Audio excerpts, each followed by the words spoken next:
G'day humans, welcome to the safe space for dangerous ideas. One dangerous idea that is floating around in the ether is the idea that there is such a thing as an alcoholic or an addict, and that person is constitutively different from the rest of us healthy users of the substances over which we are entirely in control. Katie Herzog is writing a book which will be released next year about her experience with alcohol, and specifically with a drug that is underused and under-recognized, but incredibly useful in helping people kick booze, or at least get it under control. The drug's called Naltrexone. It changed Katie's life. I have some personal experience with it myself, just because I happened to be part of a clinical trial in which it was involved. You'll hear all about that.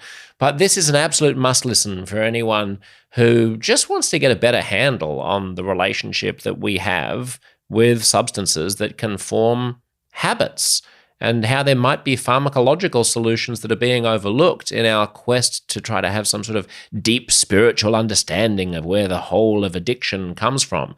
If all that sounds a little bit daunting, you need to hear Katie speak.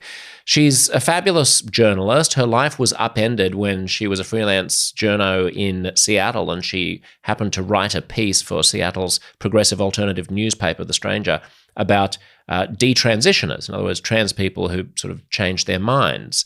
And this was at a moment when it was incredibly taboo to do so in progressive circles. And despite the fact that Katie is gay herself, she nonetheless lost dozens of friends. There were enormous protests. People were burning stacks of the newspapers. She was getting hate mail.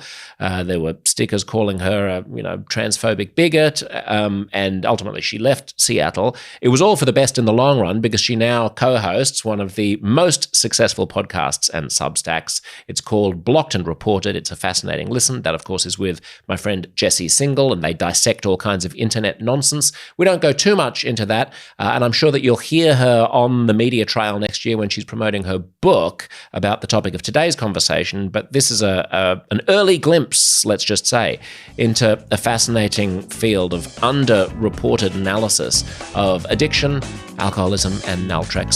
I hope you enjoy it as much as I did. Katie Herzog. Weren't you and Jesse going on about some stupid BLT in Los Angeles or something? It wasn't a BLT, it was a beet sandwich. Yeah, right. It was very good. Tedious. Just tedious. I mean, you haven't had the I sandwich, haven't had though. it. Where is it? I'm going to be in LA in November again. It's at Dune. It is worth going to get the sandwich. Is that how your accent pronounces like a sand dune, like the movie Dune with Timothée Chalamet? Dune, yeah. Yeah, D-U-N-E. How else would you say it? Dune. How would you say it? Dune. Yeah. Dune. You know, the word that my American husband hates that Australians say the most is debut. Debut? How do you say it? Debut? I would say debut. Oh, okay. Debut. Debut.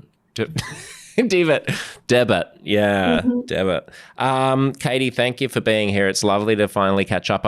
I've kept wanting to talk to you for so many different reasons about so many different subjects, but I'm glad that this one is coming from totally left field, because this is a side of you that I didn't even know about. Yeah, this is the most uncomfortable. This is truly uncomfortable. It actually is, but it's also like this huge unspoken thing that's looming over everybody's lives that nobody talks about. Yeah, which is booze.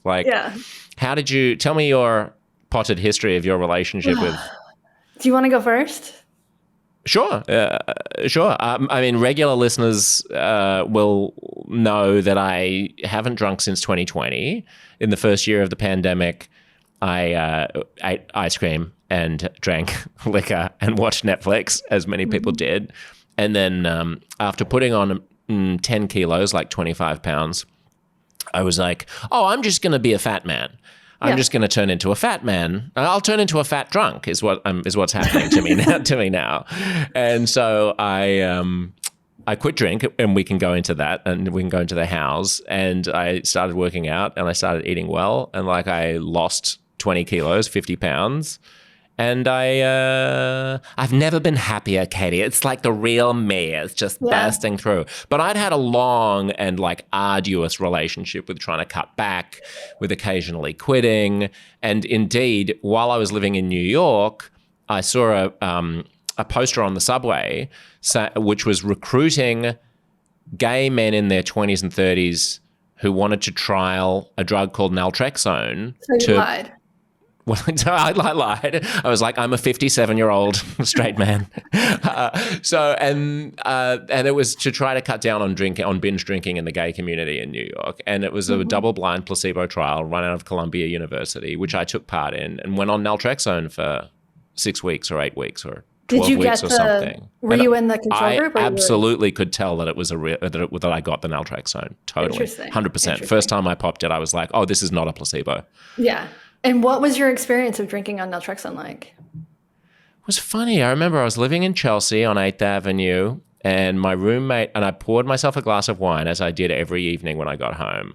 And half an hour later, I walked back into the kitchen to chat with my roommate, Erica, and she was like, she went to offer me some wine, and she was like, oh, you still got some? I still had a half a glass of wine half an hour later.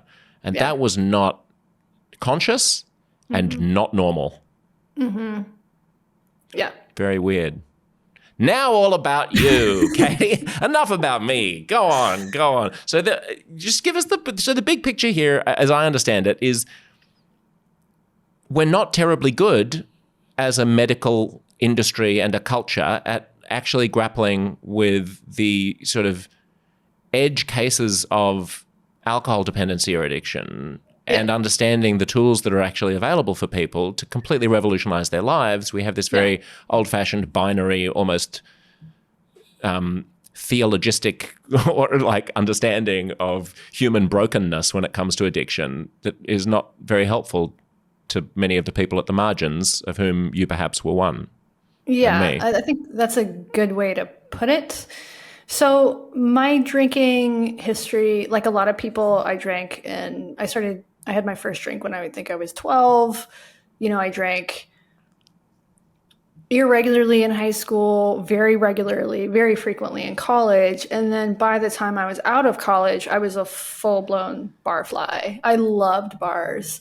And what I really liked to do at that time was to go to a bar and bring a book and read for 5 minutes and then talk to the closest alcoholic sitting beside me. And I like to do this during the day. I was always a day drinker. And when you say that facetiously, like talk to the closest alcoholic next to you, how would you have articulated it? How would you have articulated it at the time, though? Because presumably that is either facetious or it has the benefit of hindsight.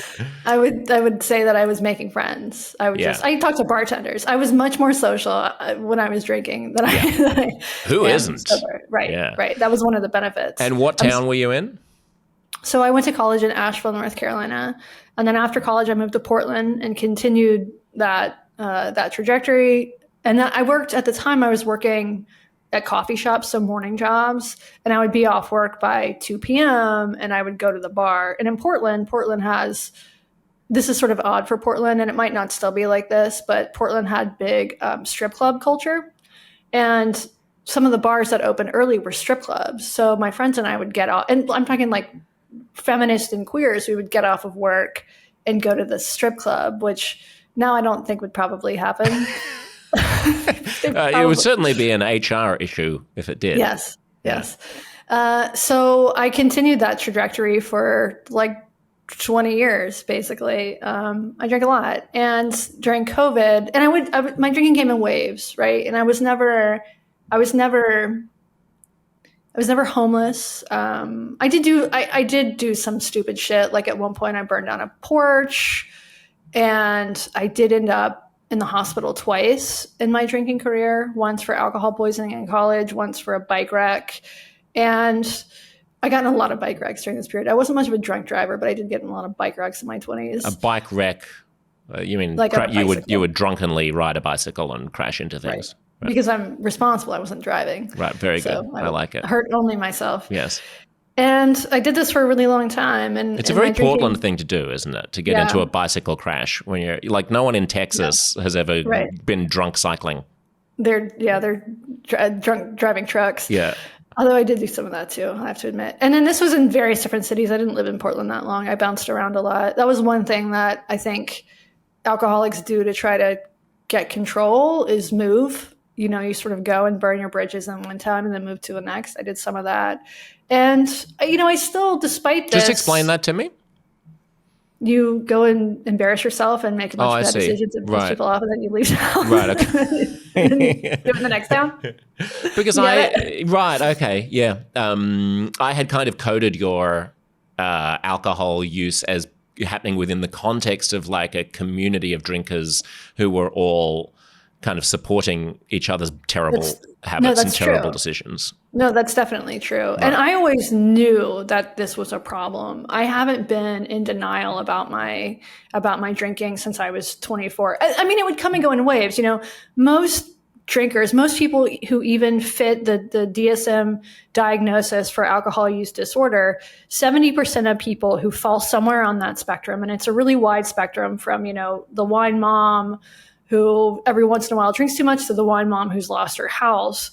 It's a vast spectrum of problematic drinking behaviors. And for 70% of people who fall on that spectrum, they just get better on their own. It's called natural recovery, and it's incredibly common. And there were different parts of my stages of my drinking where I could sort of convince myself that I was growing out of it, because most people, in fact, do grow out of drinking. And when you say they get better on their own, do we know what act of will and volition is required? Because it doesn't seem like the kind of thing that just sort of bleeds away naturally, is it? Or is it some point at which... But take, for example, smoking, right? I mean, you know, a majority of smokers quit, I think, still. Yes. But it doesn't just... They don't just drift away from it. Like, there comes a point at which they wake up with a mouth that tastes like an ashtray, and they're like, screw this. I don't want to wake up one morning and cough up blood and then realize that I'm going to die. And they do it. They manage to do it.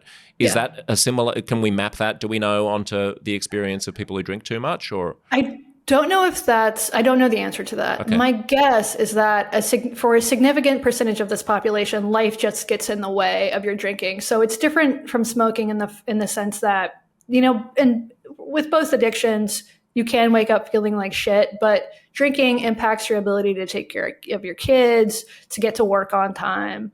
So things happen in your life. You decide that your career is more important than partying with your friends, and you just mature. You just gradually grow out of that phase of life. And that's what happens to most people. I mean, most of the people I was drinking with in college did not struggle to moderate their drinking. And most of them didn't quit. They just gradually drank less because they were growing up. Right. And I was sort of stuck in this place where there was no moderation, and I had no interest in moderating. But my drinking came in waves, and there were years that I drank more and years that I drank less. And it got in the way of my career in some sense. Like, I didn't get serious about finding a career until I was 30. And part of that was drinking. What? Sorry? I'm still waiting to find a career. Well, you might find it someday, Josh. You might need a corporate coach, a life coach. I'm good. I like not having a job. Yeah, I do too. Podcasting is definitely the way to go for people who don't want to have a real job. So in that sense, it took me a while to figure out, to start to get serious about finding a career. And once I decided what I wanted to do, and I had some goals, my drinking sort of naturally ebbed. I moved to different towns for different jobs. I was more serious about not getting fired from my jobs. I got into different sorts of relationships, more mature romantic relationships, things like that. So my drinking did come and go in waves. But I think the alcoholic experience that I had, even in times when I wasn't drinking as much, and I'm curious to see if this is your experience as well, I always, in the back of my head, knew that I would drink again. So there were lots of times when I said, like, I'm going to quit. I am done. I am not doing this again. I always knew that I would start drinking again. And for me, the thing that was overwhelming about my relationship with alcohol was this inner monologue, this constant obsession with drinking and with quitting drinking. So it was like this voice in the back of my head that never went away. And the only thing that would quiet that voice was the act of drinking. And then, of course, that just starts the whole cycle over and over again. So I think when we talk about addiction, oftentimes there's a focus on the physical effects, you know, the shakes, what it does to your body, all of the various diseases that alcohol causes. But for me, the mental obsession was by far the worst part, just not being able to really focus on anything else, because in the back of my mind, I was always thinking about when I was going to drink next, or thinking about how I needed to quit. Yeah. And so COVID I got laid off from my job at COVID during COVID. Can I just pause there and note something before I forget it? Because I think it's a really good point that people who routinely consume addictive substances are unaware of. That the stress about drinking too much or quitting or like not getting your next fix of alcohol or your cigarette or whatever it is, when you're routinely consuming the substance, you assume that if you were cold turkey, you would constantly be in that state of panic and anxious desire. And that, like, you'd rather die than just live the rest of your life feeling that way. But you don't realize that that state of mind is a function of the fact that you're habitually consuming that substance. That's the addiction. Exactly, that's the addiction. Once you're no longer habitually consuming the addictive substance, that kind of craving and like sense of itchy anxiety goes away. It's like we all see it if you just turn the volume up on how severe the addictive substance is and you talk about fentanyl or something like that. We all know that the person who's smoking fentanyl, who thinks that they're curing the problem that they feel through the fentanyl pipe, it is obviously misguided. I mean, the fentanyl pipe is what caused the bad feeling that they're trying to fix with the fentanyl. Like, we can see that cycle from the outside. It's just harder to understand when you're inside it and the drug is less pernicious and more culturally accepted. That's a really good way of putting it. And for me, being in that mental place where the idea of living in that state of craving, living in that state of desire, I thought that was going to be the rest of my life. If I quit right now, if I start going to AA or whatever, if I quit right now, I'm going to be living in this state forever. Yeah. And I could not conceptualize living like that.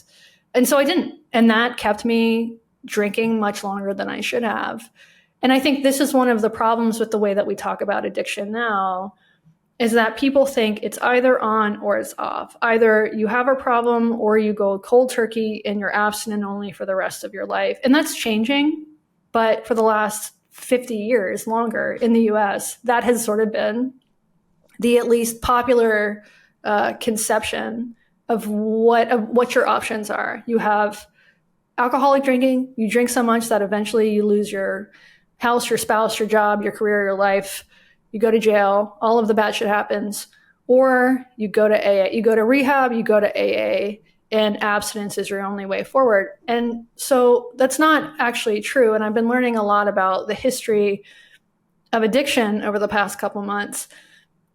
And this idea that there are only two paths out of addiction or really one path out of addiction is just totally false. And over the history over the last really 150 years, there have been many different ways for people to try to either get sober or moderate their drinking.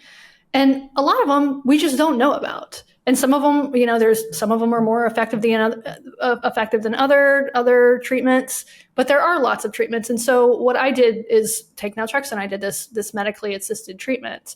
But I also learned in the course of the last couple months that aversion therapy can be really effective. And it had never even, so there's different ways of going about it. But basically you make the consequences for drinking really unpleasant. So there was you get Jesse Singal to slap you across the face every time you take a sip of wine. Or you take some Ipecac, something that makes you throw up. Oh, right. And you drink whiskey and the association becomes really negative. I went on that thing for a while as well while I was in New York. That's the Antabuse? Antabuse, yeah, that's right. As an experiment, and found it quite unpleasant because I must be quite sensitive to it, they thought, because I would eat a Thai meal and I'd get flushed and feel nauseous because there was just a tiny little bit of, I don't know, rice wine vinegar or something in the meal. And then it takes like 28 days or 14 days or something to clear out of your system completely. So because I only wanted to stop for a little while and then wanted to be able to drink, I could only just keep thinking about it. It didn't resolve the fundamental paradox, which is that you have to somehow, you have to say, it's not that you want to not drink, it's that you want to not want to drink. Exactly. And so you have to find some way of helping your brain to understand that all of the things that it thinks that it's getting from alcohol are actually just artifacts of the addiction itself. So this is what is so brilliant about naltrexone. So naltrexone is an opioid blocker, and the way it works is it binds to the receptors in your brain, the opioid receptors in your brain, and it essentially stops your brain from getting these good endorphins and getting flooded with dopamine, so that when you drink on naltrexone, and that's the key. There's different ways to take naltrexone. The way I did it is called the Sinclair method, and you take the pill, you wait an hour until it's metabolized in your system, and then you drink. And you're supposed to drink. Like, as you're cutting down on drinking, the whole point is to drink. You don't try to not drink. Yeah, right. But have a drink. So there's different ways of doing it. The way that I did it, the Sinclair method, is very specific. You take the pill. It's very simple, but it's almost deceptively simple. You take the pill 1 hour before you drink, every time that you drink. You do not take the pill when you are not planning on drinking, and on days when you don't drink. And so the idea is that on days when you're not drinking, your opioid receptors are not blocked, and you do other things to sort of create a natural sense of well-being and create new pathways in your brain to essentially enjoy things like conversation or exercise or good food or whatever. Okay. Yeah. Right. In my trial, it was just 1 pill a day regardless, and don't pay any attention to your drinking. Don't do anything else. Okay, so did they tell you specifically not to drink, or did they just not say anything about it? They just said nothing. They just said live your life normally, and just write down, you're drinking, and we'll just map whether or not there's any change without trying to do anything. Just one cohort has the naltrexone, the other cohort doesn't. But also, as I've learned from listening to you, it matters when in the day you take the naltrexone. I hadn't realized that the half-life was so quick, so I was taking it in the morning. I think it depends. It's less clear to me now over the research I've done over the last couple months that is important. Okay. Most like a clinician today who's well-versed on naltrexone would probably say, take it in the afternoon. If you're drinking, take it, if you usually start drinking at 5 p.m., take it at 3, take it at the same time every day. And there is some confusion here. So there's lots of different ways to take this drug. The Sinclair method is named after this guy, David Sinclair, who was a clinician from the US, but he'd spent most of his career in Finland. And he was adamant that there's only one correct, he was open-minded, but basically believed that there's only one correct way to do this. And this is to drink on the pill, take the pill, wait 1 hour, then drink, only do it on your drinking days. This is called the targeted use of naltrexone. And the goal the goal, according to his writings, is to reach what's called pharmacological extinction. This is based on the principles of operant conditioning. And you essentially drink yourself to a place over repeated exposure to naltrexone. And naltrexone, as you mentioned, it takes the, how would you describe it? It makes you sort of forget that you're drinking. That's not a great way. Explain the first time you had it. What did you talk to us about that? So the first time I found out about this in probably 2018 when I read an article in The Atlantic about this by Gabrielle Glazer. And I went and got a prescription and I took it and I felt horrible. And so just to clarify, you got a prescription from where? Did you go to a clinic, or was it just your family doctor, your general practitioner? I went to my family doctor. Yeah. And she had this never is a person who knows you? Yeah.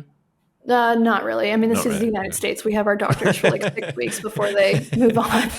And did she know about the drug? No, she knew about naltrexone. So naltrexone has been FDA approved for the treatment of alcohol use disorder since 1994. It was initially developed to treat opioid addiction, but FDA approved for over, what year is it? 30 years now. 30 years it's been FDA approved for alcohol use disorder. And she, if I remember correctly, she'd heard of naltrexone, didn't have much experience prescribing it, and she wasn't an addiction specialist. She was just a family doctor. But she agreed, she'd never heard of the Sinclair method, but she agreed, go for it, whatever. And the first time I took it in 2018, I had a pretty negative reaction, like nausea, headache. I just felt terrible. And after that experience, I choked down half a beer and was like, okay, I thought this was going to be a miracle cure. I'm never taking this again. And I put it away for 4 years until COVID. And then it was like, my drinking is getting really out of control. I need to do something here. And I started again. Just to pause, what did out of control look like? So it looked very different than it did in my 20s. Like, out of control in my 20s meant drinking 3, 4 Locos and a bottle of wine and climbing a crane and walking out onto the arm, drinking, out of control. In my 20s was dancing topless with a horse head mask on stage. I did that quite a bit. I really hope there's video of this, Katie. There's not. I've had it all scraped from the internet. Drinking in my late 30s and early 40s during COVID, very different style of drinking. And what I would do, and this is the most shameful part of it, is that I did this totally in secret. So nobody knew, including my wife. So what I would do is I would wait for her to go to work. She was a nurse. She is a nurse. She was working in Seattle.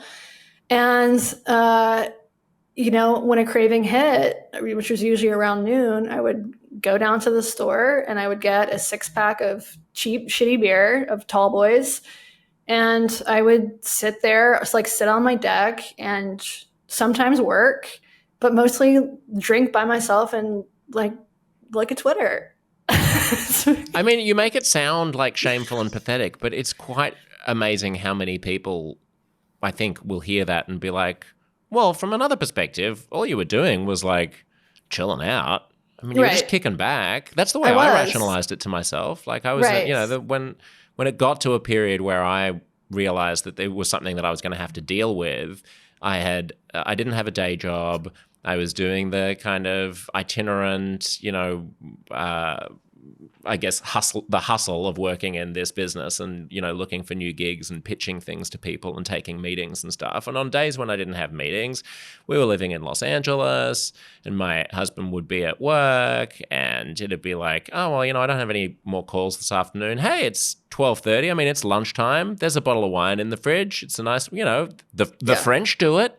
Why wouldn't you? I told myself that many times. Or there's a bar nearby where they do a good pasta and they have a lunch special. So I'll go for the lunch special, and sure, you can have a martini before the pasta, and they're gonna give me a second one because they know me here. It's very insidious. It is, and that it sounds fun when you put it that way, but for me, this had stopped being fun. It was a compulsion, and the thing was, I couldn't stop. So every day, and I was doing this in secret, right? So I was hiding alcohol. I didn't want my wife to know about this. I was stashing the recycling, the cans in the bottom of the recycling. And if she found them, blaming them on the neighbor. Oh, Mike must be drinking again, hiding it from his wife. So I was lying about it. That's one thing. Yeah. But it took up all my mental space. This was all I could think about was satisfying this compulsion. And then how the compulsion was killing me. And I was drinking way less during this period than I did in my heaviest drinking days in my 20s, but I was still drinking, 6 Tall Boys, a beer a day. I'm 135 pounds. And that's how many ounces? That's 16 times, what's 16 times 6? I mean, even if I did that, 96, I think, even if I did that maths, I would have no idea what an ounce is. I'm sorry. No one knows what a fluid ounce is, Katie. It's a lot of liquid. It's a lot of liquid. It's probably a half. Is a Tall Boy like a half liter? I guess a large can. It's a pint. Yeah, half a liter. Yeah, roughly. More than half a liter. Yeah, okay. Yeah. So 6 pints of cheap beer a day. Right. Yeah, 3 liters. It's just it's a lot of liquid. Yeah. And it's my health wasn't great. It was taking up the space, the time that I could have spent. Man, you must have been pissing a lot. I mean, now I'm just thinking about visualizing that quantity.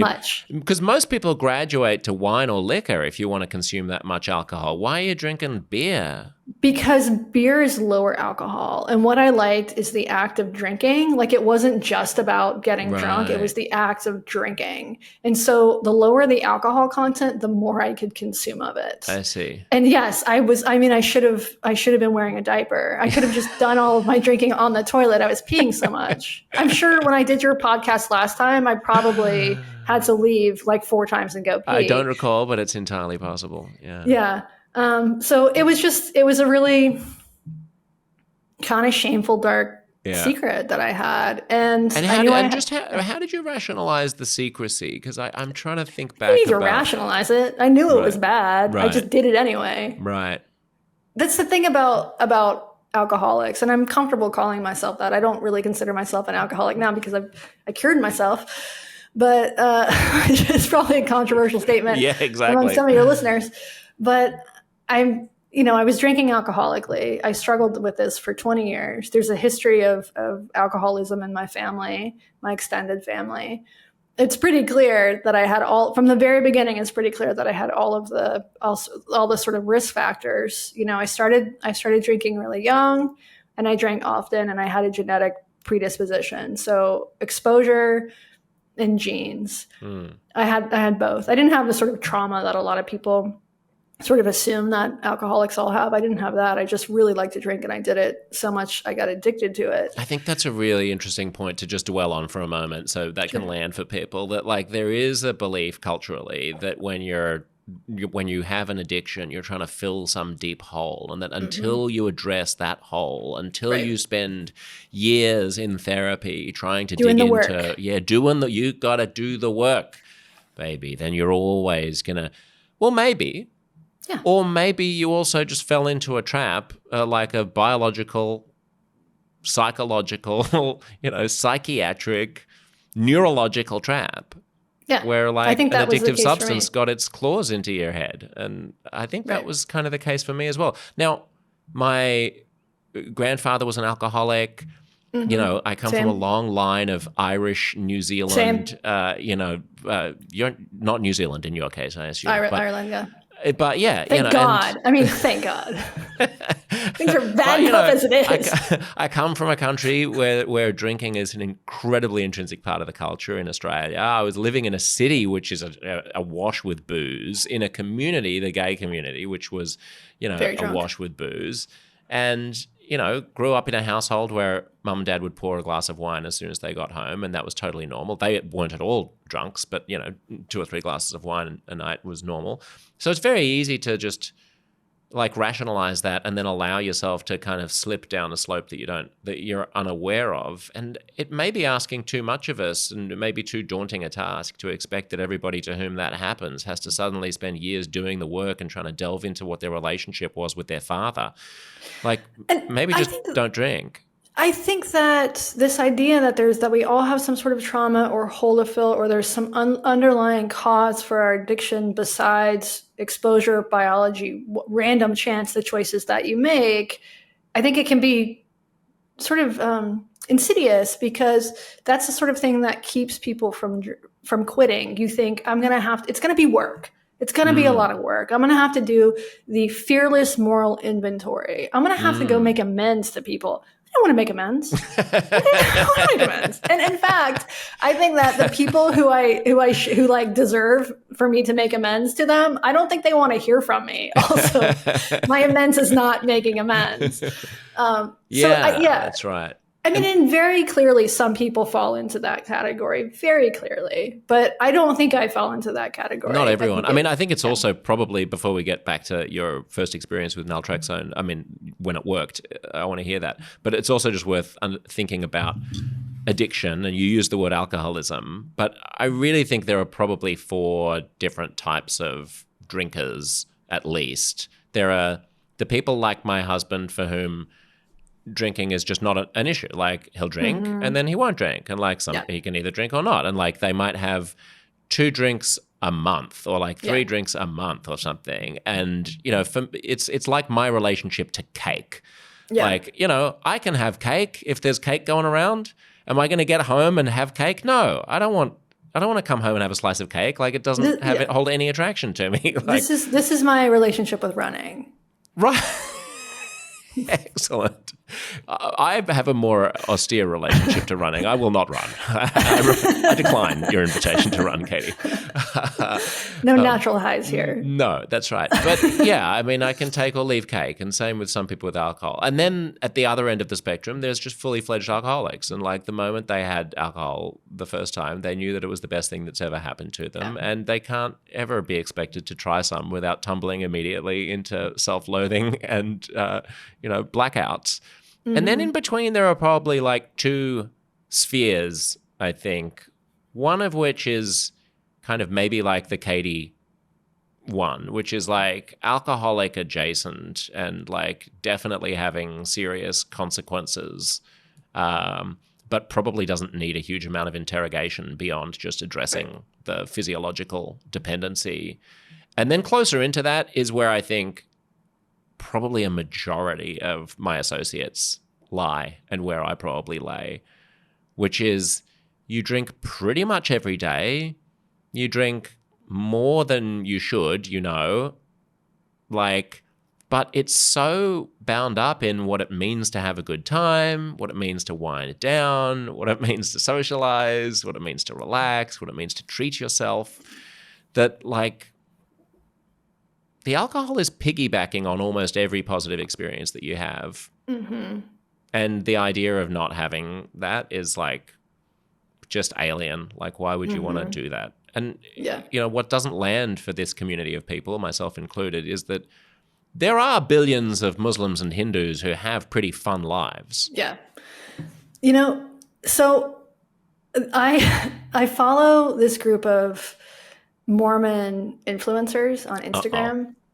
And this is, a population of people who our lives are incredibly different. Most of them live in Hawaii. They're very attractive. They all get married when they're 20 because they want to have sex.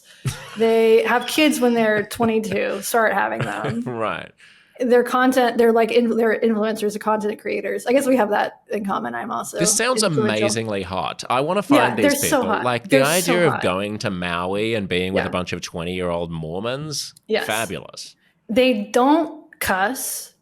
They don't drink coffee. They don't drink alcohol. And they have a good time. And watching, they surf, they play party games, they go to concerts, all of the stuff that I would do with my friends. And they bang each other an incredible amount, and they squirt out beautiful Aryan Mormon babies with blue eyes and blonde hair.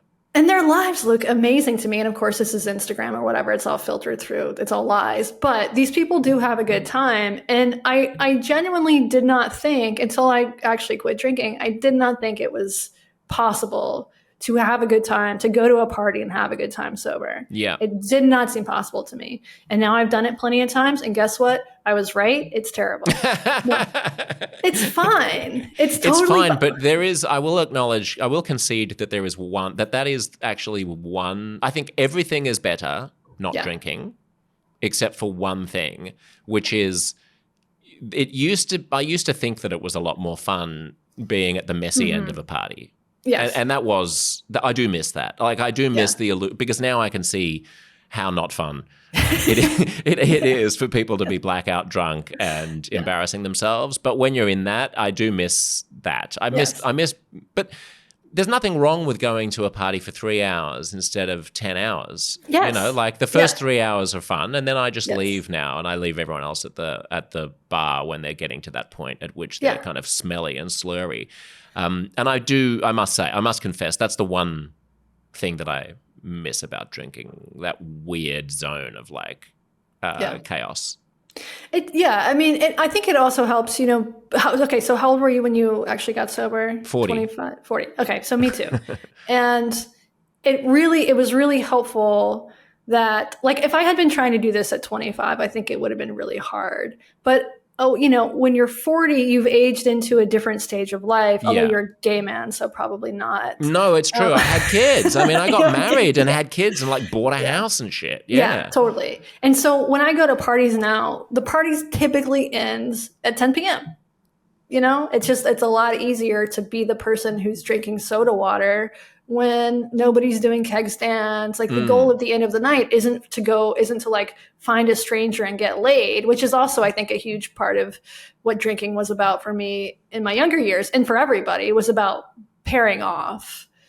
And when that stage of life ends, it's, in some ways I miss it, but there's no, that's true. Life has different phases. I wouldn't want to be in, I drive past, the clubs that I used to go to in my late teens and early 20s, and I see the lines out the door And I'm like, why did I think that was so exciting? Like, I used to be one of those kids, like, I was so excited about going in. I peer inside and, like, it's all dark purple light and doof, doof, doof. And I'm like, I can't think of anything worse. Let me go home to my cat. It sounds terrible, which is good because the people who don't grow out of that, who don't gracefully enter the next stage of life, like, we know those people, we've seen those people.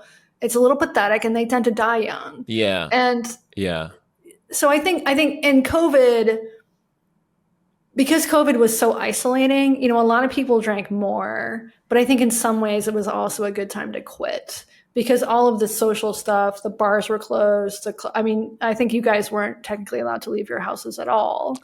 Sydney was not nearly as bad as Melbourne. There was there was a long period in which things were a lot more free, which that never landed on a Tucker Carlson's show. But there was a long period. Who am I going to believe? You or Tucker? Come on. There was a lot after the initial lockdowns. They managed to actually eliminate the community spread of the virus completely for quite a long period of time. So while everybody was huddled indoors in the northern winter of 2020 to 2021 as Delta was going. Was that Delta? I think so. Anyway, we were all out surfing and going to bars. But yes, that ended when I think that ended when Delta happened, actually. Yeah, that's right. And then they couldn't contain the spread anymore. But yes, it was a time where there was definitely an opportunity for everyone's worst instincts to come out and for pathologies to emerge, right? Mm-hmm. Because it was incredibly emotionally intense and there was no social, you couldn't lean on friends. Yeah, and for people who were already involved in recovery communities, you couldn't go to that third place. So I'm assuming there was a lot of relapse also happening at that time. And so your experience with recovery, did you try 12 steps? I tried it various times over the years. So I went to my first 12-step meeting when I was 24, I think. And that was a disaster. There was one woman at the meeting, and she was very large, and she was wearing a T-shirt with a teddy bear that had googly eyes over her nipples, and she creeped me out. I love that you still remember this decades later. I remember it because I wrote it down. That's why I remember this. And so and just to explain, when you're 24, why do you think you're going to an Alcoholics Anonymous meeting? Because this is so embarrassing. I'm gonna have to get used to talking about this because I have a book coming out, so this is good. So this is good practice. I honestly have to say I'm super proud of you, and you have given me like permission to be more open about it myself, because I've kind of just thought, it's probably useful for some people, but it's also a little bit like, you don't need to bore everybody with it, but I think it's really useful what you're doing to like. Okay. Well, thank you. I'll take that. I'm very brave. So I was in a relationship, my first like live-in relationship with my first serious girlfriend when I was 24. And she found out some, let's say I cheated on her. Just like hypothetically, I cheated on her. She found out about it. She came to my job. And I had just started working this was in Portland, and I had just started working at this coffee shop like 2 days before. And she came in and she punched me in the face over the counter. And then she went back to our house and threw all of my shit it was like a movie, like threw all of my stuff into the yard. So I was quickly rendered both jobless and homeless. Did you tell her it was like a movie? I mean, if that happened, I would be like, come on, be more original. Like, this is stupid. What are you doing? What are you, did you see this in did you see this in a movie? This is like, no, I said, whoops. And so that was the first, it was like my choices in that moment were like, okay, you're either a terrible person or you're an alcoholic. And at first I was like, maybe I'm just a terrible person. Then I don't have to quit drinking. And I sort of waffled on that for a little while because I would have rather had been just a sociopath willing to hurt this person I deeply loved than an alcoholic, because if I was an alcoholic, that meant that I would have to quit drinking. And I could not imagine that. And in fact, I didn't quit for another 15 years. But so that was the first. Okay. So you go there thinking, because on my first time I went to an AA meeting, I was just like, what? I'm just curious. Like, I want to see what these broken people are doing, because I don't have a problem, but I'm sure, but they do. So from a journalistic perspective, let's go write take some notes. I think it was probably like that when I first went to a gay bar as well. It was like, I mean, sure, I'm into guys. Who isn't, right? I mean, everybody is on some level. So let's see what the fags are up to. I happen to take one home. And same with AA. It's like, there was a kind of a curiosity component to it, which was able to keep me at arm's distance. And I'm interested in the fact that you keep using the word alcoholic as well, because I still am not crazy about that word, because I think it's a way of, I mean, sure, if you want to own it, that's great. But it also gets used as a way of kind of othering and like pathologizing patterns of behavior that are really quite widespread. And totally. Yeah. And clinicians don't use the term anymore. I like it because I think it has sort of a nice ring, and it's better than like, I don't like the person first language, like person suffering from alcohol use disorder. It's too wordy. Why don't you say drunk? It's nice shorthand. Drunk. I like that. I like drunk. I like lush. Inebriate. That's sort of old school. Yeah. So that was my first sort of like aha moment, was after I'd gotten caught doing something terrible. Right. And AA seemed like what? I mean, once you were there, when you walked out of the meeting, what were you thinking? I went to a bar right away. Yeah. It just seemed, and there was literally this one creepy woman was the only person at the meeting. It wasn't a true AA experience. And then I kept going and went back a few times to different meetings where there was more people. And when I would leave these meetings, what I mostly felt was resentment, because people in these meetings would talk about how much better their lives were. And I thought they were lying. It was inconceivable to me that your life could be better without alcohol. I was like, you're imagining life without oxygen. I couldn't imagine it. Or their lives must have really sucked in some other way. I remember thinking that as well. Like, I mean, of course your life is better because you were a fucking horrible drunk. Like, you weren't a fun, in-control drunk like me. Right. And so I went to meetings off and on over the years, sort of depending on which friend was experimenting with sobriety at which time, and I would go along with meetings, but I was very resistant to AA. I never followed the steps. I never got a sponsor, and frankly, I didn't want to quit drinking. And I was incredibly persistent in maintaining that I could at some point continue to drink normally. I never could. I found the whole narrative of the thing completely topsy-turvy. I mean, I'm sure it clearly works for some people, and I went to a bunch of different meetings at different places, and like some were better than others. And a good friend of mine who was a work colleague, she was sober, and she invited me along, and her meetings were perfectly fun and perfectly fine. But there were others that I just went to out of interest, that like the amount of self-indulgent pain and suffering and brokenness. I was like, these aren't my people. Like, I'm a pretty chipper guy. Like, I don't think that it struck me as weird that you would want to confess your own powerlessness when you're in a context of wanting to assert power and self-control and like giving yourself up to a higher power. And like, it just seemed so like, come join me in the gutter and let's all mope. No thanks. I felt the same way about this idea that you had to admit that you were powerless, I actually was powerless. I can admit that now, but that narrative. I wanted to reclaim power. We're all powerless about a whole bunch of things. I mean, I'm powerless about my ability to not overeat, but I'm not totally powerless because obviously I'm not a massively fat man, and like, I'm powerless not want to go to the gym sometimes, but I have the power to surmount the powerlessness because I do go to the gym even when I don't want to. Right. And like, I do resist the occasional craving to have a cigarette, even though I was powerless over the fact of the addiction. It's like, to me, it all just seemed like word games. It's like, you're powerless if you say you're powerless, and then when you stop doing the thing, guess what? You're not powerless anymore. Yeah. AA, it never stuck for me, but I can see the value in it. And I've come to believe that, so reading about the history of treatments for addiction, the same thing shows up over and over again throughout the history, which is this idea of peer support and mutual aid. That didn't start with Bill Wilson and AA. That started decades before. But this idea that people experiencing some sort of unique, maybe it's addiction, maybe it's anorexia, something like that. Although anorexia, maybe what you don't want is anorexics actually getting together and like competing about who's going to be the skinniest. Yeah. Maybe not that one, but Yeah. people experiencing at least this particular addiction, coming together and talking about it does work for a lot of people. And it's not something that I benefited from, or it's not something that I think I needed really, because I don't want to do the fierce moral inventory. I'm not a particularly introspective person. But for some people, it obviously saves their lives.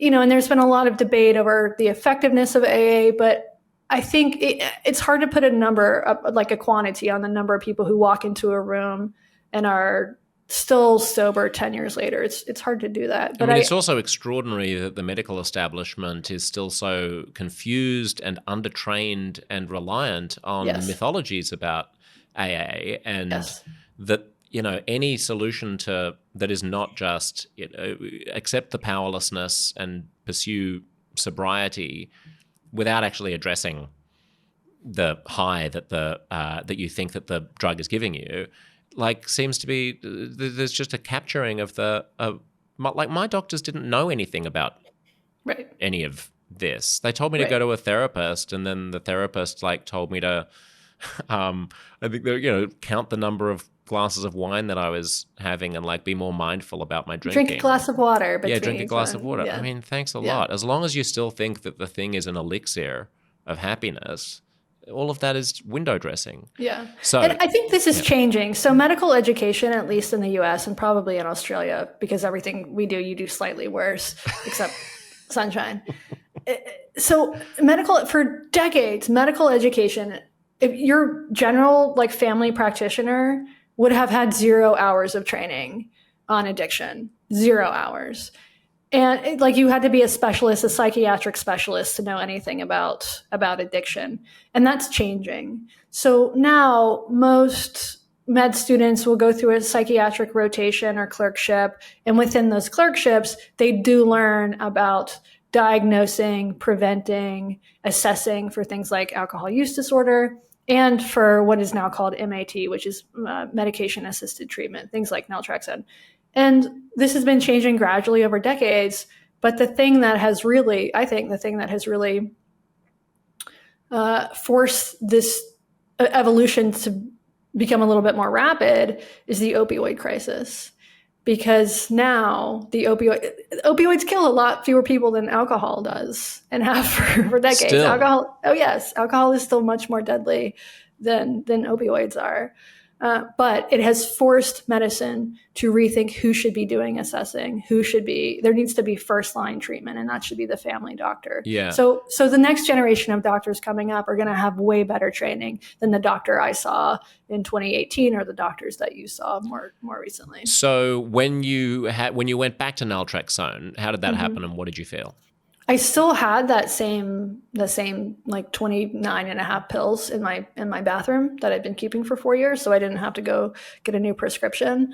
And so I was really mindful about it. And I had joined Facebook groups for the Sinclair method, specifically for the Sinclair method. And in general, I would not say that people should be getting medical advice from Facebook, except it's about vaccines. That's fine. But they should be going to Joe Rogan's podcast. But these Facebook groups the people in these groups were way more knowledgeable than my own clinician. And I did eventually go tell my doctor, get another prescription for naltrexone. My doctor had never heard of it. She was willing to prescribe naltrexone though. But these this was Facebook a new groups, doctor and the revolving door. Oh yeah, of this Katie's, is I'm like Katie's on my medical 10th, professionals. Yeah, this is like my 10th doctor from the first one. Okay. Different insurance every year, different doctor. Of course. It's God bless the system. American healthcare system. It's fabulous. Yeah. And so I was getting a lot of information from Facebook and from different YouTubes, Reddit. There's the most well-known piece of content. I hate to use that word, but the most well-known content about the Sinclair method is a TEDx talk that an actress named Claudia Christian did in London in 2016, I believe. And Claudia is the patron saint of the Sinclair method. She runs a foundation now called the C3 Foundation. She was a down and out drunk, and she found eventual sobriety through the Sinclair method. And so she did this TED talk in 2016. And this is how most people find out about the Sinclair method, because if you're Googling, how to get sober or how to get sober without quitting drinking or whatever, how to moderate, this is what comes up. So I had a lot of information because I did a lot of research, but I wasn't getting it from my doctor or any doctor. I was getting it online. Not generally a recipe for success, but I knew because of this, and I was reading just people's anecdotes about what they had done, I knew that I needed to start it with a really low dose. So this time I started with a quarter pill. I ate a full meal before I took the pill. I drank a lot of water with it. And so I was more prepared for the side effects. And I had fewer side effects. They were still there, but I had a little bit of nausea, a headache. And that first time I drank probably not 6 drinks, but I probably had 5. It wasn't an immediate effect, but I was really committed to it. So I was like, I need to get through these. And no one ever called you a quitter. No. Did they taste any different, or did they feel any different? They didn't taste different. It did feel different. So even on a quarter of a pill. Yes. So broadly speaking, there's 2, and this gets confusing because there's a lot of overlap between the groups, but broadly speaking, there's 2 types of problematic drinkers. There are people who get the euphoria from alcohol, which is what I got. So when I drank, I would feel energized. I would feel excited. These are the sort of people who are going to have 4 drinks and go sing karaoke or whatever. There's that sort of drinker, which is what I was. And then there are people who drink for the sedating effect. Those people tend to not respond well to naltrexone, because naltrexone blocks the euphoric effect, and it makes euphoric drinkers like me, and I'm guessing like you too, it makes you experience drinking as though you're getting only the sedating effect. So it makes you sleepy. And it makes you, after you have 1 drink, it makes you just sort of, for a lot of problem drinkers, the first drink makes you want to drink a second drink, and the second drink makes you want to drink a third drink, and on and on and on. And so when they say in AA, 1's too many and 1,000's not enough, that's describing a real experience, and certainly one that I had. And so naltrexone basically short circuits that. It makes alcohol, it cuts out the euphoric response. You still get drunk, but you don't get buzzed, if that makes any sense. So you feel the sort of the physical effects, manifestations of alcohol, sluggish, lethargy, fuzziness, but you don't feel the high, the euphoria that kind of balances that all out. And the physical effects of drinking aren't actually that pleasant. So I've heard it described as like eating cake on day 4, or riding a bike with a flat tire, or I've heard it described as drinking with a condom on. So you're still drinking. You can even get drunk, but it's not as much fun. Mm. Was that your experience? Yes, but it also, I thought that it tasted a bit different. A lot of people say that. Yeah, like the closest analogy would be when you've got a cold, or like when you were just getting COVID. That kind of metallic taste in your mouth that you have. Where things just taste a little bit funny. They taste a bit off. Yeah. Like you've got rust in your mouth or something. Yeah. Or if you've ever been a smoker and you've had a cold and you've tried to have a cigarette when you've got a chest infection or something, there's like this mildly unpleasant sort of tannic quality. And that I found that the alcohol had a little hint of that. And then there wasn't much buzz beyond that. I mean, it's interesting that what you say about the physiological effects of alcohol not necessarily being that pleasing, that kind of sluggishness and so on. Because when I was drinking, I wouldn't want to have 1 drink or 2 drinks. Not just because I actually would prefer to have 0. I've often said, like, if you gave me the choice of having like 1 drink, 5 drinks, or 0 drinks, my preference would be 5 and then 0 Totally. and then 1. Yes. Because I'm not actually a huge fan of, like, I've never understood people who are like, oh, I just want to have 1 glass of wine with dinner. Why? I always experienced that as, well, first there is of course the why, which I think people understand from an alcoholic's perspective of like, okay, you have 1, you want to have 1,000, and you're going to spend the rest of the night feeling bad about the fact that you can't have more than the 1. But even set that aside, just the actual feeling of having had one drink, I find to be quite clammy and sort of sweaty and like fidgety and kind of slow. Like, because what I enjoyed about drinking was the euphoria, like you need to get 3 or 4 under your belt before you get to the point at which you've got that buzz and that energy and that kind of drive. The 1 or the 2 is sort of sedating and clumsy making, whereas like 8, you're not clumsy anymore. Yeah. You're a powerhouse. You know what I mean? That is the best time to go for a drive, is after 8 drinks. Exactly. Turn the radio up, light a cigarette. Fabulous. And so a couple of the moments, I wonder what your experience was of sort of the moments where you notice that when you really pay attention to what the experience of being buzzed is like, it's not actually that fun. Like, part of my getting enough motivation to want to quit was a succession of incidents where I was drawn to. I mean, with the encouragement, I went to a seminar and I read a book by the British addiction expert Alan Carr, who writes the Quit Smoking books. I read that. Didn't work, but I read it. Yeah. So they run drinking seminars as well, and I went to one in the UK, and that was what finally did it for me. That was super, super helpful to me. I think his method is fabulous. Yes, it got me off cigarettes and it got me off booze. Yeah.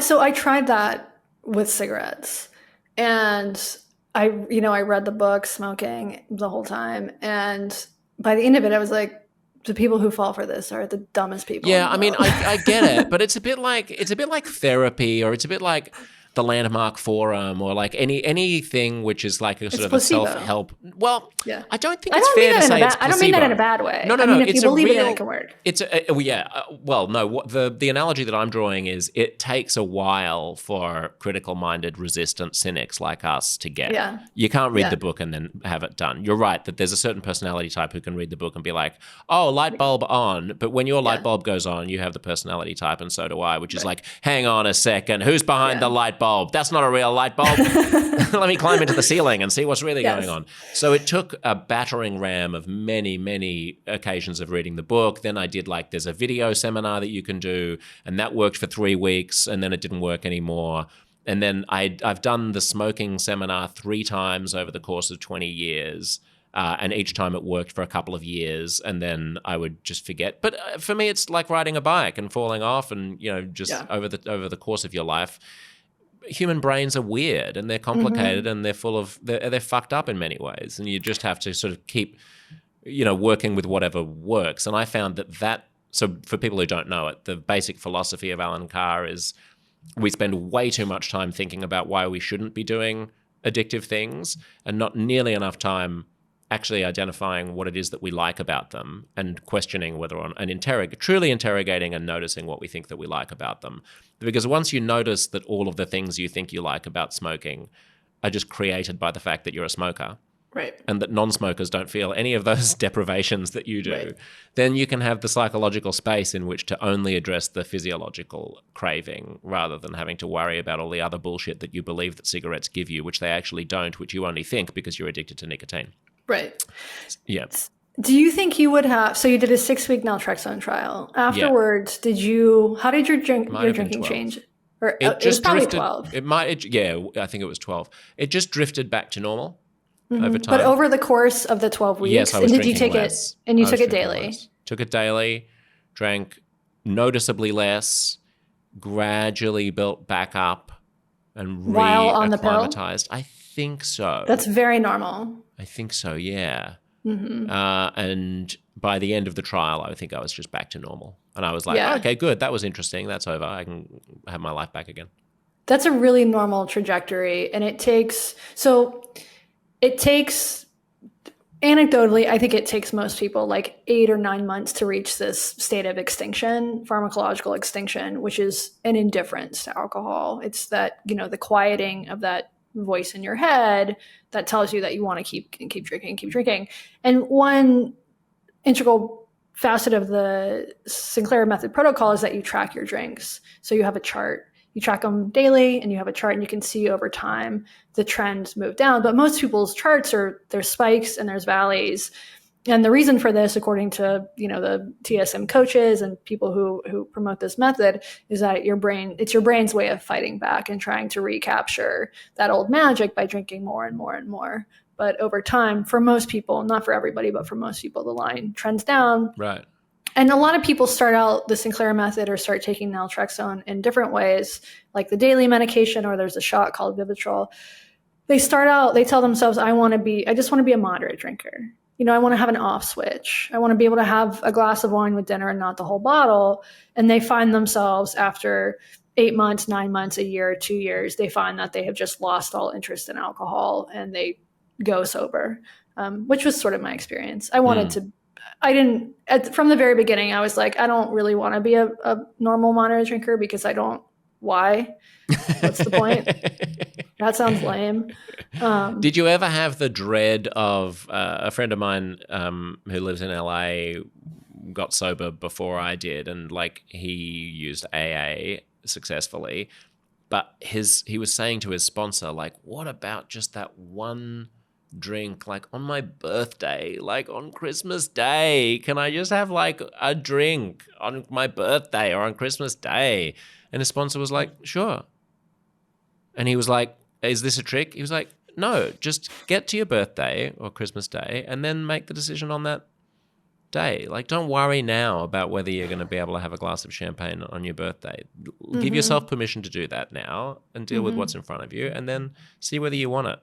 That's the trick they play, because then you get to that day and it's one day at a time. Yeah, exactly. That's right. Yeah. It's but it seemed to work, and that the idea of there being this one moment, which is the one that you really, really want, again, is an artifact of the fact that you're habitually consuming this thing. Because honestly, if you haven't had a drink in 9 months, you're not really wanting it. Because if you've been white knuckling it for 9 months, you will have caved in before then anyway. Yeah. You have to have found some sustainable way of thinking about what it's doing. I mean, from the perspective of a couple years of total abstinence, I cannot think of any occasion in which I would want to have a drink. If I did, I would take the pill and I would do it. But again, I never want to have one drink. I still don't. If, like you, it's 5 or it's 0. Those are the options. Or there it's 15 or it's 0. One of the moments that I was kind of pointing to earlier where I noticed what it's like to actually be drunk without the buzz was I was working on HuffPost Live, and we would have segments that we would have to host throughout the day, and I would host 3 or 4 half-hour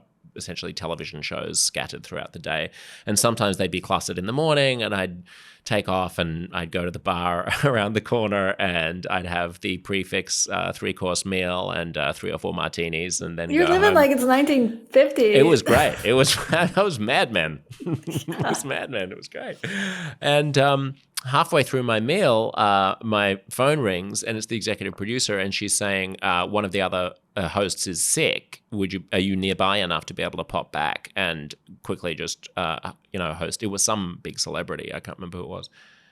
And I instantly in a heartbeat went from coding the inebriation as relaxation and letting my hair down to it suddenly being coded as me trying to do an internal inventory of my capacity to perform.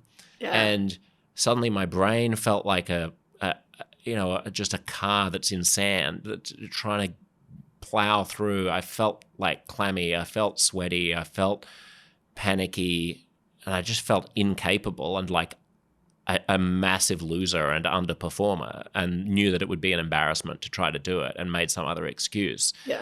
And it was like, okay, so how much of the pleasure of this lifestyle is the alcohol, and how much of it is all of the interpretation that I'm imposing on top of the experience? The experience is kind of, the valence is neutral, actually. When I'm celebrating the fact that it's the end of the day, the clamminess codes as fun.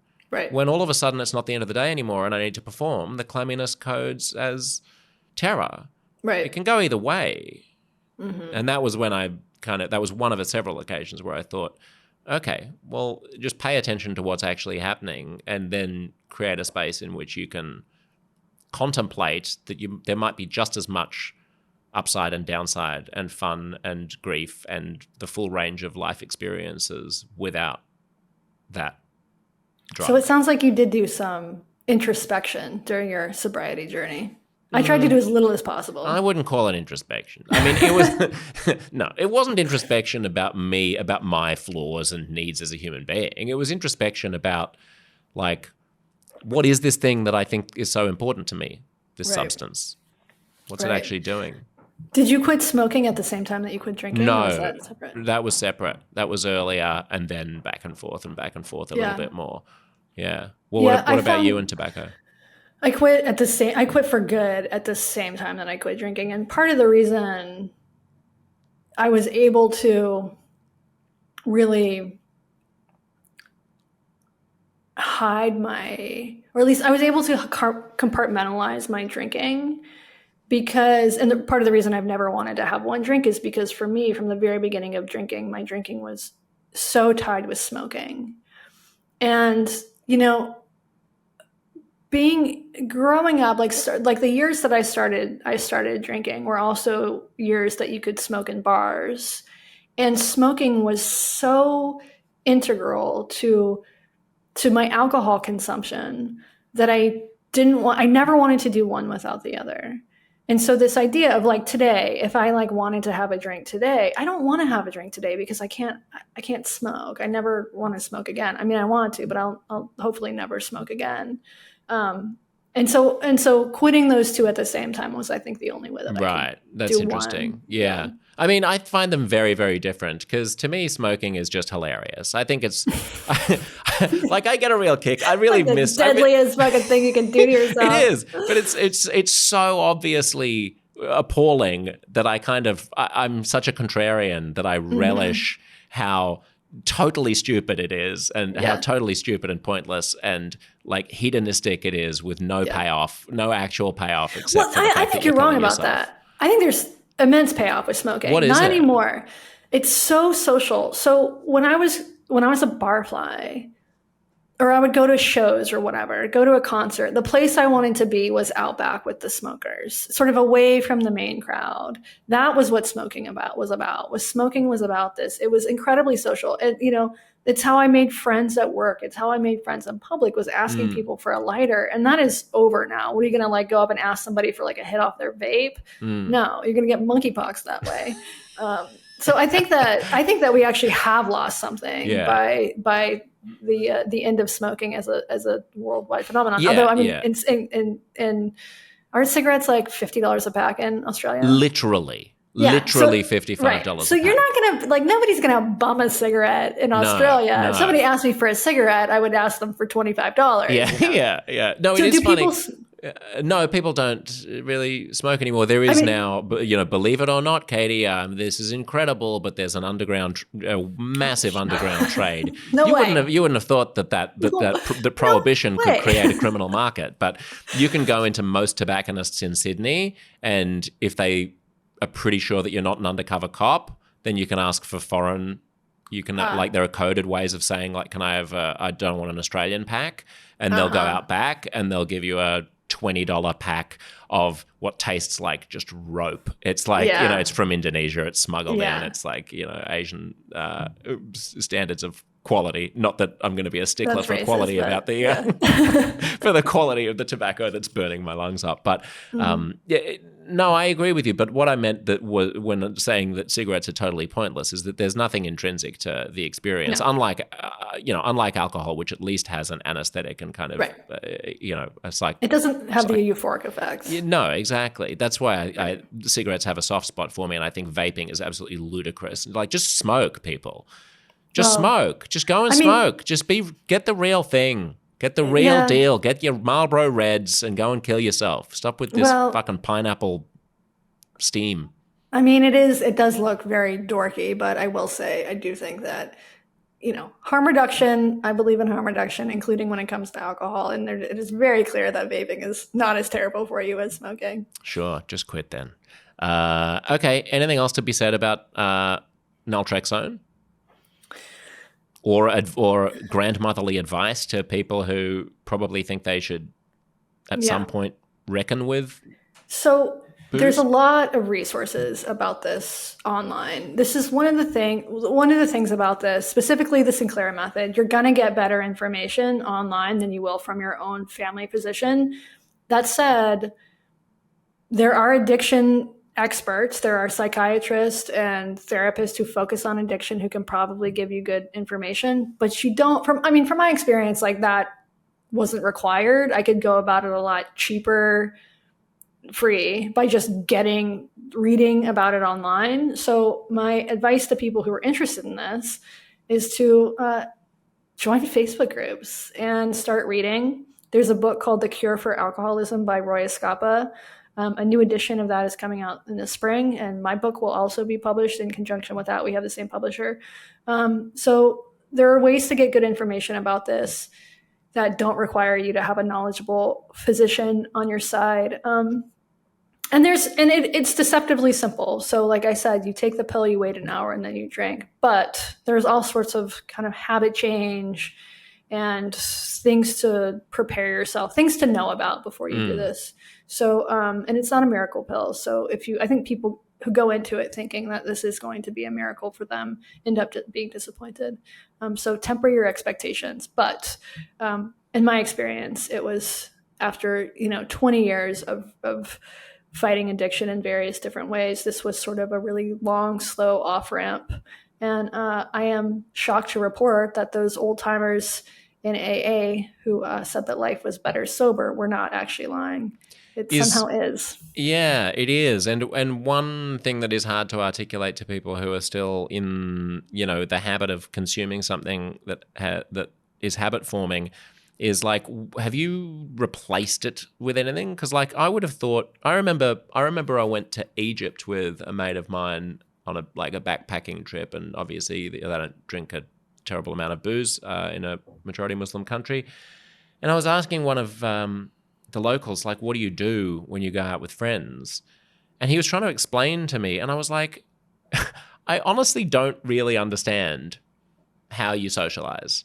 Yeah. Like, I don't get it. Yeah, so you go to a coffee lounge, you have some hookahs. The hookahs I kind of get, but like, you just gather around and drink tea and talk. Like, you take booze out of the equation for me, and it was like, what are you even doing? And same with cigarettes. Like, how do you punctuate time? How do you find a way of like having those kind of tentpole moments throughout the day where you go, you know what?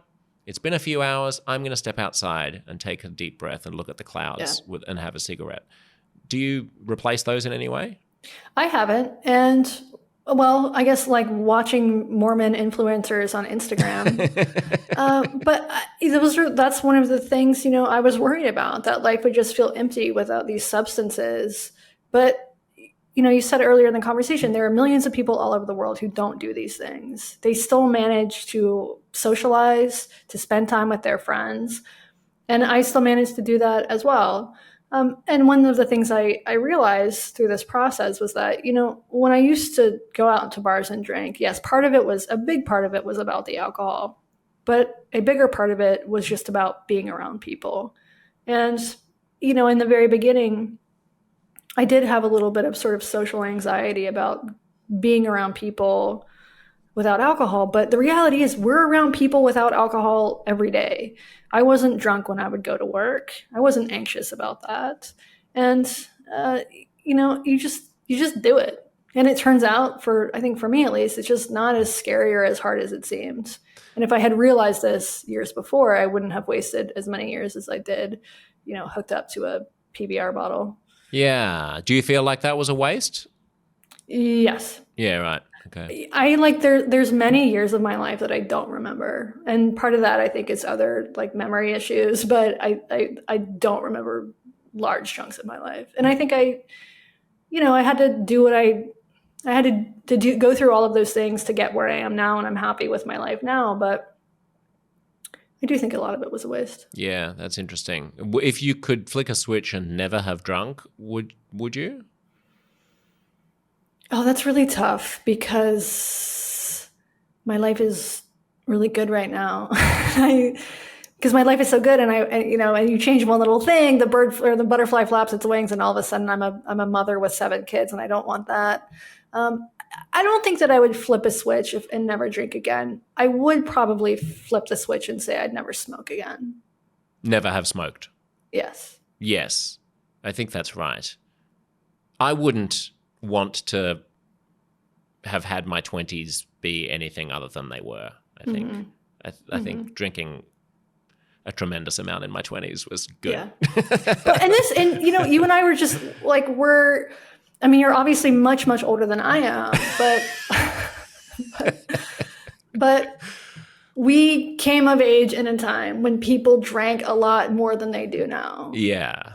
I don't know that kids are as boozy. No, kids are boring. Kids are boring these days. Yeah. Do you have 10 minutes to reflect on kids and social justice and the state of, like, I don't know how much everyone will know about your history and how much we need to get into now they know a lot. But no, I mean your professional history and your history with cancel culture and obviously being a transphobic bigot. And there's something happening at the moment, which is like, I can sort of feel a reckoning at the final waves of the final throes of whatever moment we went through over the past like 4 to 8 years. And there's a lot of rewriting of history that I feel is happening. I've only just realized, of course, it's not that the people who are the most extreme social justice, censorious mob participants. They're not saying sorry. Yeah, it's not that they're going to say... Exactly. It's not that they're going to say sorry, and it's not that they're going to keep on fighting until they get defeated. It's that they're going to turn around and pretend that they were always on the side of reason all along, and that there never was and that what happened didn't really happen. I think that's inevitable. Yeah. Yeah. There's not going to be a reckoning about the racial reckoning. The double reckoning is not happening. No. But the backlash is certainly happening. And what about the gender wars? How are things in the States from your perspective? I think the gender wars, in some ways, we have reached a sort of stasis. You know, the U.S. is unique in that we have this very powerful religious right wing, and maybe not unique, but maybe unique among Western nations at least. And because of that, there's this very fearful response on the part of trans activists when they see states like Oklahoma or Tennessee or Texas outlawing things like youth transition, basically taking guidance from countries like Nordic countries that are limiting access. Nordic countries or the UK, places that are limiting access to things or like Australia as well as Australia as well. Yeah. So these countries that normally lefties would look at and be like, that's the ideal. Right wingers were looking at it and saying like, hey, so they looked at the evidence on youth puberty blockers for gender dysphoria, and the evidence is lacking. So we're gonna outlaw puberty blockers in the state of Tennessee or whatever. And of course, the left responds to this by, like in Oregon or California or Washington state where I live, they'll enact sort of parallel laws declaring it a sanctuary state. So if a 13-year-old wants to run away from home and get puberty blockers, welcome. You know. So we're in this state of this basically a tug of war where one state enacts a conservative law and the left, and then another state responds by enacting an equally draconian or bizarre, or sometimes more so, law enabling access to puberty blockers. Or one state will, criminalize parents for not letting their kids transition, and the other state will take kids away from their parent, or threaten to take kids away from their parents who do let them transition. So we're in that state of polar extremes. So, and that hasn't really changed over the last few years. But what has changed is that the media, the mainstream media, is now talking about this in a way that they weren't even 2 years ago, where the New York Times will report on studies showing that puberty blockers are not that beneficial to kids, or that the access, or that the data is lacking. So that's what's changed. I think the media landscape has changed. But and politically, I think I think what happens in the next election will matter a whole lot. If Donald Trump wins, the left is going to double down. And I don't really like talking about this like there's two sides, because there's obviously not. But if Donald Trump wins, I think that liberals will go crazy again, which will be fantastic for me, because my subscribers skyrocket. So I will not be voting for Donald Trump, but right. Not publicly. Secretly, yeah. I live in Washington State. My vote doesn't count. But so I think what happens with the election will be consequential on that front as well. But I think things are opening up. And it's a much more mainstream conversation now than it was a few years ago. Yeah, it's interesting. I was on a panel a few weeks ago in Melbourne about sort of free speech and the media and journalism, with a woman who was fired from Melbourne's biggest broadsheet newspaper after having been one of its most popular columnists for decades, because she dared to touch, to question, basically just to report on, I mean, this will not sound unfamiliar to you, the controversy around pediatric trans care in like 2022. And yeah, there was an internal backlash against her in this sort of centre-left leaning broadsheet newspaper, and she lost her job. And now when you talk about, the threats to journalists for freely and bravely pursuing stories, regardless of whether or not they contravene some sort of norms and taboos of their elite social circles, people say, yeah, but Emily Bazelon's publishing in the New York Times about trans people and she's not getting fired. Well, yes, Emily Bazelon. Yes. One, she's Emily Bazelon, and two, it's 2024. And, right. And not that her colleagues didn't try to get her fired. That's true. But the difference is that after Emily Bazelon wrote her great piece, I believe in the spring, about this issue, and some other reporters at the New York Times, Azim Qureshi is one of them, their colleagues started this idiotic petition to get them fired. Or I don't know if it was to get them fired, but started this idiotic petition, GLAAD, the ridiculous Gay and Lesbian Alliance Against Defamation, which it turns out is basically an organization that is just funneling money to the CEO. They get out their truck with a billboard on the side and circle the building, just wasting fossil fuels, trying to shame the New York Times. And it didn't work this time. The New York Times, I think, they've learned lessons over the past few years about acquiescing to activist demands, and they're done with that. I don't think that cancel culture has ended. I think it's shifted some. It's more about Israel-Palestine now. You see a lot more cancellation campaigns on the right. I think part of that is because Elon Musk buying Twitter and tweaking the algorithm, or just who is there.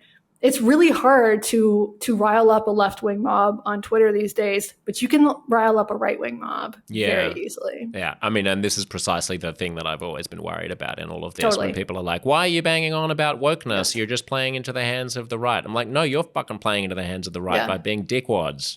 Stop it, because everyone's going to play that game, and you're only going to embolden. Right, which is exactly what has happened. Yeah. And, Twitter has become the thing that woke scolds used to say that it was. It has become that. Yeah. It is incredibly bigoted. It is incredibly racist and anti-Semitic. I mean, I fully support free speech. It's Elon's platform. He can do what he wants, but I find myself spending much less time there because I don't actually want, every time I look at Twitter, I don't actually want every tweet to be about Jewish noses. I don't find it that interesting. It's not. I mean, Jewish also, dicks? Sure, let's talk about that. And who cares? Also, I mean, it's not to frame it as a question of free speech. I think is kind of, we can go. I've had many a conversation about this lately, but I think it's sort of the wrong target when you're talking about algorithms that are selecting for content that is going to, outrage, engage.